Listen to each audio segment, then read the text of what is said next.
Hello everyone, my name is Himani Rawat और आज हम बात करेंगे बीसीजी मैट्रिक्स, जो कि एक स्ट्रैटेजिक मैनेजमेंट का टॉपिक है।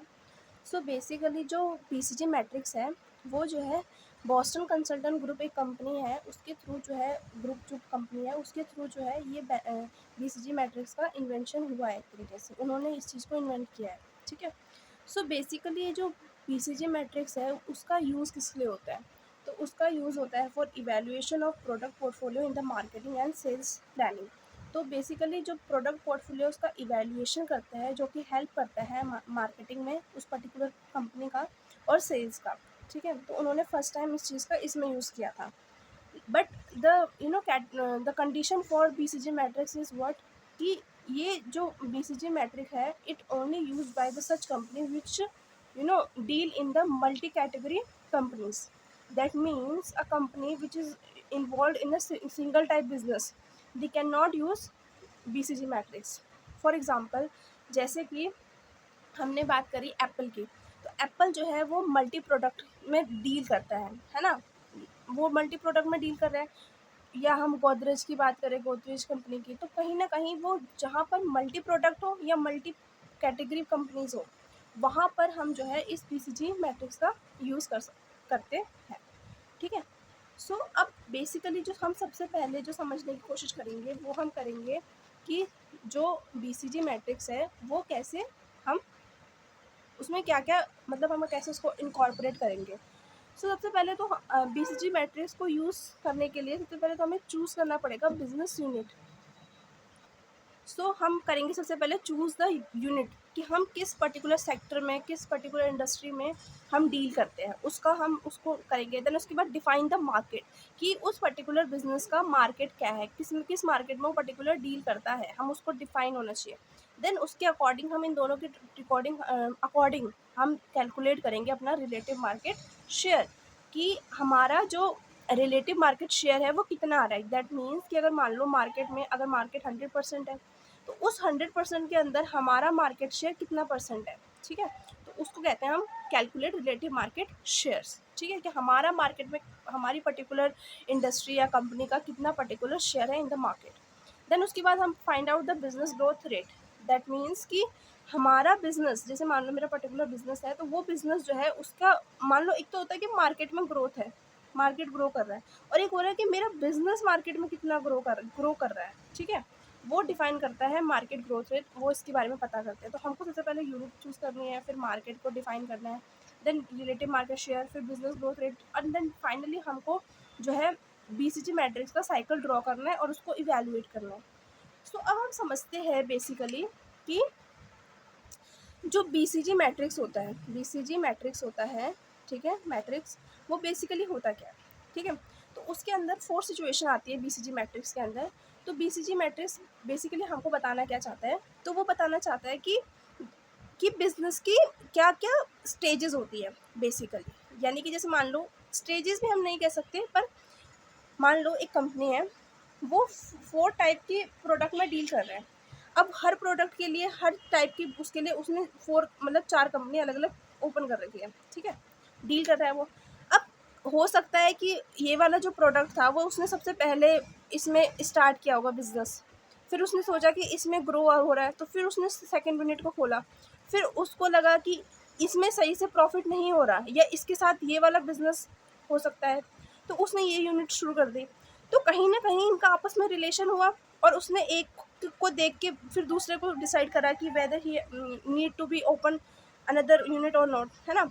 सो इसने क्या करा, कहीं ना कहीं उसने उस बेस पर उसको किया। अब ज़रूरी तो नहीं है ना कि जो फर्स्ट वाला खोला, जो ओपन करा बिजनेस, फिर जो सेकंड वाला और जो सारे हैं, हमेशा ज़रूरी नहीं है कि वो हमेशा एक ही जो स्टेज में एक ही उसमें इवॉल्व करे। दैट मीन्स कि हो सकता है इससे प्रॉफिट ज़्यादा हो सकता है इसका जो है मार्केट में शेयर ज़्यादा हो सकता है कि ये मतलब इसमें इन्वेस्टमेंट में कब ज़रूरत पड़ रही है, लेकिन इससे अर्निंग ज़्यादा हो रही है। और हो सकता है कोई ऐसा हो जिसमें हमें हमें लग रहा है हमने ओपन तो कर दी, बट उसका हम जितना उसमें इन्वेस्टमेंट डाल रहे हैं और जितना हम एक्सपेक्ट कर रहे हैं उतना रिटर्न ही नहीं आ रहा है ना। तो उस चीज़ के लिए हम किस चीज़ का यूज़ करते हैं, बीसीजी मैट्रिक्स। तो बीसीजी मैट्रिक्स जो मैंने आपको यहाँ पे समझाने की कोशिश करी है, वो वही जो है बीसीजी मैट्रिक्स बताता है कि किस प्रकार हमारा जो हमारे अलग अलग यूनिट्स ऑफ बिजनेस होते हैं और वो किस कैटेगरी में फॉल करते हैं, कि मतलब हमको ना, जैसे हमारे बिजनेस है तो हमको we have to be need to understand कि हमारा कौन सा बिजनेस कहाँ स्टैंड करता है, तभी हम उस पर मतलब सही इन्वेस्टमेंट, सही डिसीजन हम तभी ले पाएंगे अपने बिजनेस के लिए, और तभी वो इन फ्यूचर ग्रो कर पाएगा जब हमको पता रहेगा कि हमारा कौन सा बिजनेस कहाँ स्टैंड करता है। और उस चीज़ के लिए हम जो है बीसीजी मैट्रिक्स का यूज़ करते हैं। तो बीसीजी मैट्रिक्स में बेसिकली 4 फेजेस आते हैं, जिसके अंदर सबसे पहले हम देखते हैं कि हमारा बिजनेस जो क्वेश्चन मार्क, दैट मीन्स कि वो न्यूली इनकॉर्पोरेटेड बिजनेस की बात हो रही है। फिर एक होल्ड आता है, फिर एक कैश काउ आता है और एक डॉग, जिसके अंदर हम डिसइन्वेस्टमेंट करते हैं। अभी मैंने आपको सिर्फ एक बेसिक चीज़ समझाई है, मैं इसको इन डिटेल अभी आपको समझाऊंगी। सो ये रहा हमारा बीसीजी मैट्रिक्स। अब बीसीजी मैट्रिक्स सबसे पहले हम समझते हैं कि ये यूज़ किस तरीके से होता है, ठीक है। सो बेसिकली हम सबसे पहले यहाँ पर जो दिखाते हैं दैट इज़ हमारा relative position, that means market में हमारा कितना शेयर है उस पर्टिकुलर कंपनी का। और यहाँ हम बात करते हैं group sorry business growth rate, that means कि यहाँ पर हमारा बिजनेस कितना ग्रो कर रहा है। यहाँ पर है कि मार्केट में हमारा बिजनेस का एज कम्पेयर टू, मतलब मार्केट से कंपेयर किया जाए तो हमारा कितना मार्केट शेयर है, और यहाँ कह रहा है कि हमारा ग्रोथ कितनी हो रही है, ठीक है। फिर यहाँ पर हम बात कर रहे हैं कि कम ग्रोथ हो रही है, लेकिन यहाँ पर जो पोजीशन है वो हमारी हाई है, मार्केट शेयर ज़्यादा है।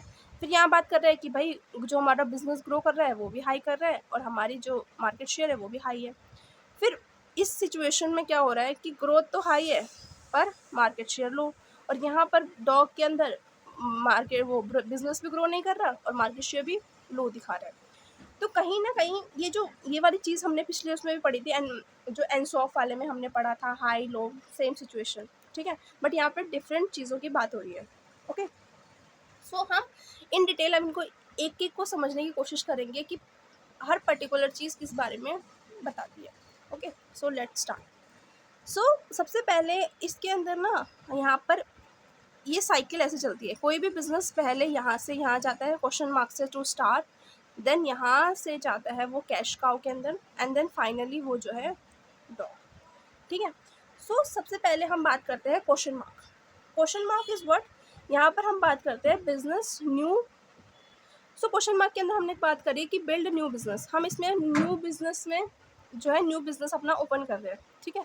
अब जब न्यू बिजनेस हम ओपन कर रहे हैं तो कहीं ना कहीं वहाँ पर हमें इन्वेस्टमेंट की ज़्यादा ज़रूरत है एज़ कम्पेयर टू हमारा वहाँ से रिटर्न कितना आएगा, क्योंकि in the initial stage of business हमें कहीं ना कहीं हमारी इन्वेस्टमेंट ज़्यादा होनी चाहिए और हमको रिटर्न उस टाइम पर कम मिलते हैं, ठीक है। फिर हम बात करते हैं ऐसी कंपनी का, मतलब उसी से आगे बढ़कर स्टार कोई भी कंपनी तब बनेगी जब वो क्वेश्चन मार्क हो चुकी हो, दैट मीन्स कि मैं किसी भी, अब star means what, star means कि वहाँ पर high competitive in the market, that means वहाँ पर हमें जो है हमारी मार्केट की जो पोजीशन है वो बहुत अच्छी है। जैसे हम यहाँ समझे तो हमारा कहीं ना कहीं बिजनेस भी ग्रोथ कर रहा है ना, और यहाँ पर हमारा बिजनेस जो है वो ग्रो कर रहा है, ठीक है, बहुत अच्छे से ग्रो कर रहा है। तो वो कोई भी बिजनेस ग्रो कब करेगा, जब वो बिल्ड हो रखा हो, और बिल्ड कहाँ हो रहा है, क्वेश्चन मार्क के अंदर, ठीक है। तो ये प्रोसेस इसके बाद हो गया, तो वो स्टार हो गया।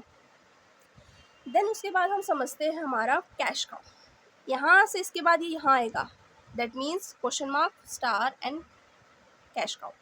अब कैश काउ एक बिजनेस की एक ऐसी पोजीशन होती है जहाँ पर उसको इन्वेस्टमेंट की इतनी रिक्वायरमेंट नहीं होती, दैट मीन्स कि उसको इन्वेस्टमेंट कम यूज़ करनी पड़ती है। जैसे देखो मैंने यहाँ लिखा है, यहाँ पे हम हार्वेस्ट करते हैं, जनरेट मैक्सिमम रेवेन्यू, रेवेन्यू तो मैक्सिमम है with minimum investment, investment as such की रिक्वायरमेंट नहीं होती पर हमें रेवेन्यू बहुत अच्छा मिल जाता है एज़ कम्पेयर टू हम कितना उसमें इन्वेस्ट कर रहे हैं, ठीक है। एंड देन लास्ट हम बात करते हैं हमारा डॉग। डॉग के अंदर इसमें हम मतलब डॉग इसके अंदर डॉग के अंदर हम क्या बेसिकली बताएंगे कि ये कंपनी की ना लास्ट स्टेज होती है, यहाँ से शुरू हुआ, यहाँ यहाँ यहाँ एंड देन लास्ट यहाँ पे। अब इसको हम यहाँ पर ग्राफ के थ्रू समझे तो ये मार्केट शेयर भी लो एंड ग्रोथ भी लो, ना उसका मार्केट में सस्टेन कर पा रहा है, ना वो बिजनेस में, मतलब कहीं से भी हर चीज़ में वो लो है ना, लो। तो उसके अंदर हम ना तो वो रेवेन्यू जनरेट कर पा रहा है ना, और ना उसको इन्वेस्टमेंट की भी ज़रूरत, मतलब इन्वेस्टमेंट भी उसमें क्या यूज़ करें समझ नहीं आ रहा। तो उस टाइम पर हम ये वो करते हैं, प्रेफर करते हैं कि हम उसमें डिसइन्वेस्टमेंट कर दें। क्या कर दें? डिसइन्वेस्टमेंट। डिसइन्वेस्टमेंट मीन्स इसको हम और चीज़ कहते हैं रिट्रेंचमेंट स्ट्रैटेजी। दैट मीन्स कि वहाँ पर हम इसको, इस बिज़नेस को हम इसको छोड़ देते हैं, मतलब हम सोचते हैं कि इस बिज़नेस पे अब हम कुछ भी इन्वेस्ट नहीं करेंगे, इसको हटा देते हैं, ठीक है।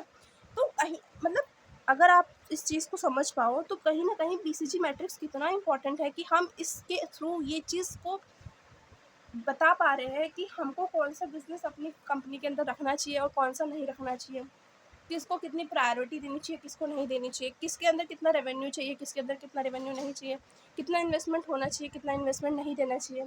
तो ये बीसीजी मैट्रिक्स एक बिज़नेस के लिए बहुत यूज़फुल टूल है, ठीक है। सो अब हम इसको समझते हैं एक एग्ज़ाम्पल के थ्रू। ओके, सो हम एग्ज़ाम्पल दे रहे हैं आईटीसी का। आईटीसी सबको पता है। अब आईटीसी के अंदर हम समझे तो ये जो एफएमसीजी उसके जो फूड में जो वो डील करता है, तो वो उसका कहीं ना कहीं इस सब के कंपेयर में वो एफएमसीजी जो है इसका वो एक न्यू है, ठीक है। न्यू उसने इनकॉर्पोरेट किया है उसको, तो वो इसके अंदर आ गया। एफएमसीजी फूड जो है वो क्वेश्चन मार्क के अंदर आता है। फिर अब आईटीसी होटल्स की बात करें, पेपर जो हम रजिस्टर वगैरह बोलते हैं कहते हैं, तो वो कहीं ना कहीं इसके थ्रू आ चुका है, तो वो अभी जो है स्टार की पोजीशन होल्ड करता है, ठीक है। और जो ये है आईटीसी, जो मेन बिजनेस है किसका था, कोर बिजनेस सिगरेट। तो सिगरेट इस टाइम पर जो आईटीसी का है वो इस फेज पे पहुंच चुका है कैश काउ के रूप में। दैट मीन्स कि वो एक सिगरेट आज के टाइम पर जो आईटीसी कंपनी का एक ऐसा टूल बन चुका है, एक ऐसी बिजनेस यूनिट बन चुकी है जिसके थ्रू उनको इन्वेस्टमेंट ऐसे जिसमें इतनी ज़रूरत नहीं है जितना उनको एक हाई रेवेन्यू आ रहा है, बिकॉज उनका एक तो एक कोर बिजनेस है, दूसरा बहुत पुराना है, और दूसरा उसकी जो ग्रोथ है वो बहुत ज़्यादा है मार्केट में, ठीक है। तो उसका और मार्केट शेयर बहुत ज़्यादा है, ठीक है। तो कैश काउ एक ऐसी है जिसमें इन्वेस्टमेंट की बहुत कम ज़रूरत पड़ती है as compare to their investment, sorry revenue बहुत ज़्यादा आता है एज़ कम्पेयर टू हम उसमें कितना इन्वेस्ट कर रहे हैं। एंड फाइनली इन्फोटेक, जो आईटीसी का इन्फोटेक है वो कहीं ना कहीं जो है इन सबके कंपेयर में उसने इतना ग्रो नहीं कर पाया, इसलिए हम उसको इन्फोटेक को एक मतलब डॉग की कैटेगरी में डालते हैं। आई होप आपको जो मैंने समझाया आपको समझ आया होगा। Like share and subscribe my video. Thank you.